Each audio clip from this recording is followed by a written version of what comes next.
Hi friends, this is Ravi Kumar, Leo Digital Tech. Present our topic is article submissions in off-page SEO.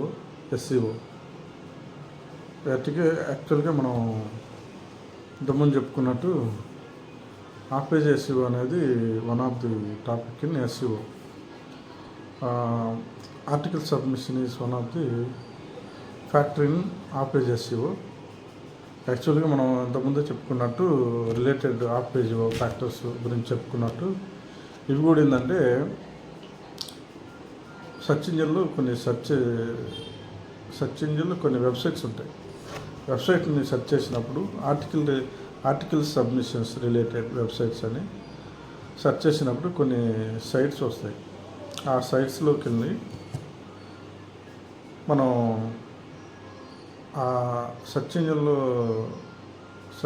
Engine results పేజీలో పైన ఈ లింక్లో click చేయటం వల్ల కొన్ని websites అనేవి మనకి డిస్ప్లే అవుతాయి.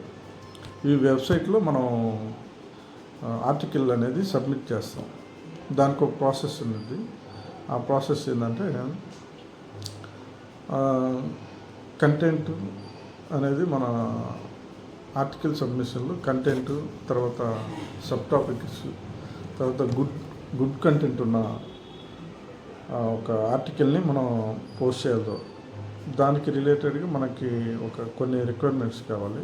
అవేంటంటే నేము, సెకండ్ నేము, తర్వాత డిస్క్రిప్షను, ఈమెయిల్, టార్గెటింగ్ కీవర్డు, తర్వాత URL, ఇలా కొన్ని రిక్వైర్మెంట్స్ ఉంటాయి. ఆ రిక్వైర్మెంట్ని మనం ఫిల్ చేసి తర్వాత మన రిలవెంట్ కేటగిరీని సెలెక్ట్ చేసుకొని ఆ కేటగిరీలో మన రిలేటెడ్ ఆర్టికల్ అనేది పేస్ట్ చేసి సబ్మిట్ చేయాలి. ఆ సబ్మిట్ చేసినప్పుడు మనం సబ్మిట్ చేసే ముందు URLతో పాటు URL, డిస్క్రిప్షన్, నేము, వాటితో పాటు మెయిల్ ID ఇస్తాం. ఆ మెయిల్ ఐడికి మనం మన ఆర్టికల్ అనేది సబ్మిట్ అయినాక ఓకే చేస్తే మనకి మెయిల్ వస్తుంది రిటర్న్. ఆ మెయిల్ వస్తే మన ఆర్టికల్ ఓకే చేసినట్టు. లేదంటే ఆ మెయిల్ అనేది రాకపోతే మన ఆర్టికల్ అనేది ఓకే చేయనట్టు అనమాట. ఈ విధంగా మనం ఆర్టికల్ సబ్మిషన్ అనేది ఆఫ్-పేజ్ SEO చేస్తాం అన్నమాట. మనం ఇంతకుముందు చెప్పినట్టు ఈ ఆన్-పేజ్ SEO అనేది మనం ఆఫ్-సైట్ అంటే మన వెబ్సైట్ వెలుపల అంటే వేరే వెబ్సైట్లోనే చేస్తాం.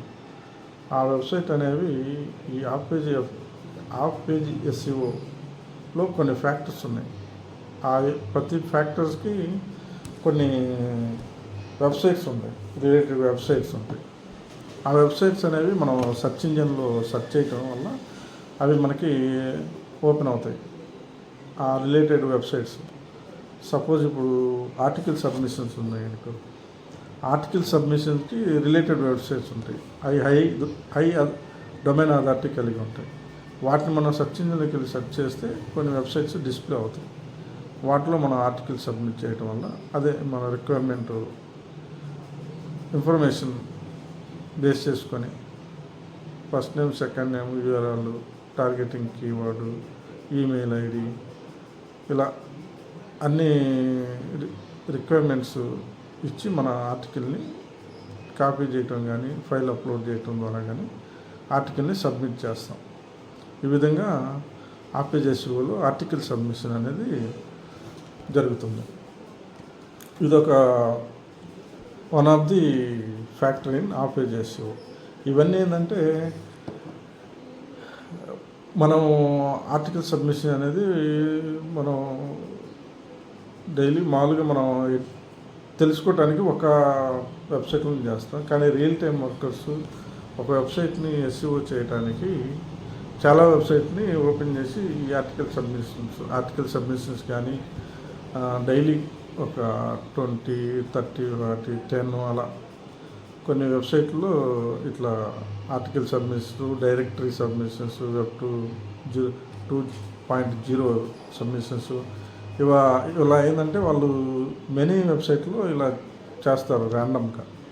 ఒక దాంట్లో 2 దాంట్లో అలా చేయరు, 1, 2 అలా చేయరు. అలా చేయటం వల్ల ఏంటంటే 1, 2 చేయటం వల్ల ఏంటంటే మనకి చాలా ఎక్కువ టైం పడుతుంది. అందుకే డిజిటల్ మార్కెటింగ్ చేసే వాళ్ళకి ఇక అదే పని.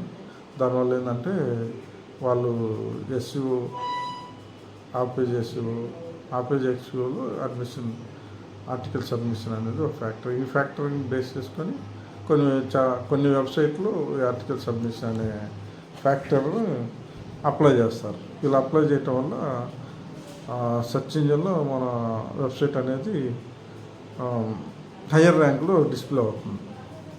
ఈ విధంగా ఇట్లా ఈ ఫ్యాక్టర్స్ని ఎస్ఈఓ చేసి మన వెబ్సైట్ అనేది టాప్ మోస్ట్ ర్యాంక్లో రావడానికి సెర్చ్ ఇంజిన్ మనం ఎప్పుడైతే సెర్చ్ చేస్తాం అప్పుడు హయ్యర్ ర్యాంక్లో డిస్ప్లే చేయడానికి ఈ ఎస్ఈఓస్ చేస్తారు. ఇదొక benefit. Anyway, thank you. Subscribe and like Leo digital.